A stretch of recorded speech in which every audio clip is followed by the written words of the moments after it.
Assalamualaikum warahmatullahi ta'ala wabarakatuh. Bismillahirrahmanirrahim. Amma ba'duh. Jumpa lagi dengan Mir'ah Perempuan episode hari ini. Tentunya episode kali ini episode yang sangat menarik karena sering terjadi dan sering dibentur-benturkan di kalangan masyarakat. Apa itu? Terkait dengan perkawinan usia dini.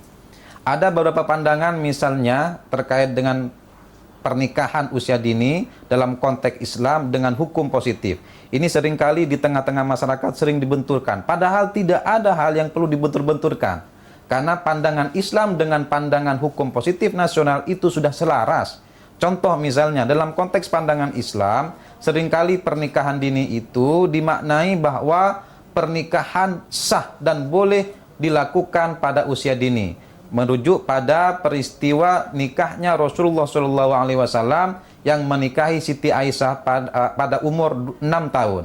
Lalu bagaimanakah pandangan hukum positif? Ini seringkali dibentur-benturkan, padahal tidak ada perbedaan sama sekali.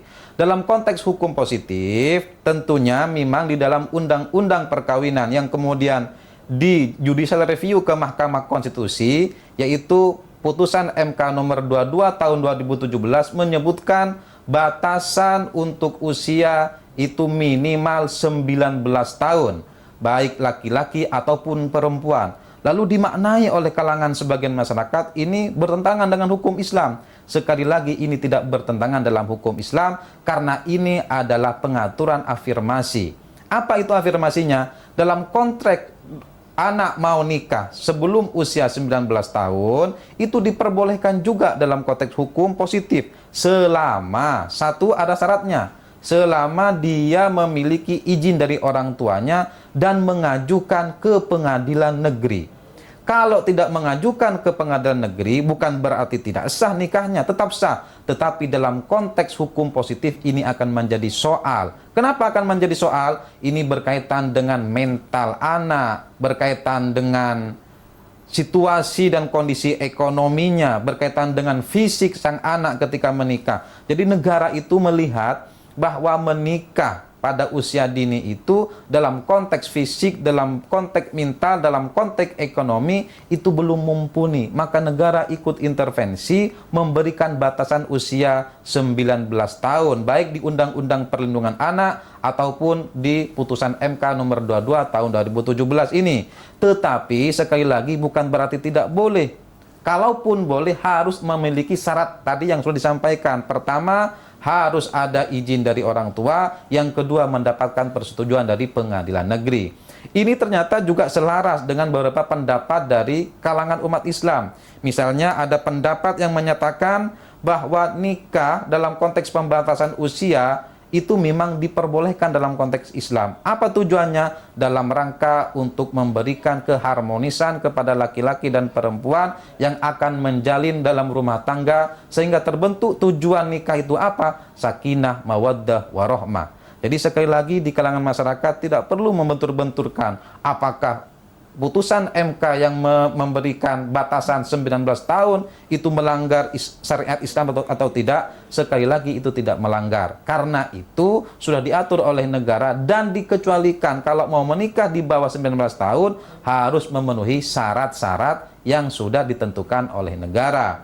Jadi kalau dalam konteks usul fikih, hukmul qadhi yarfa'ul khilaf. Apapun yang sudah diputuskan oleh negara dalam konteks ini oleh hakim, maka seharusnya menghilangkan perbedaan di tengah-tengah fikih itu sendiri. Sehingga kalau sudah ada putusan negara seperti ini, maka saya kira tidak wajar lagi membenturkan apakah ini melanggar hukum syar'i ataupun tidak. Karena dalam konteks bernegara kita tunduk kepada konstitusi, tetapi dalam konteks beragama kita tetap menjalankan hukum syariahnya.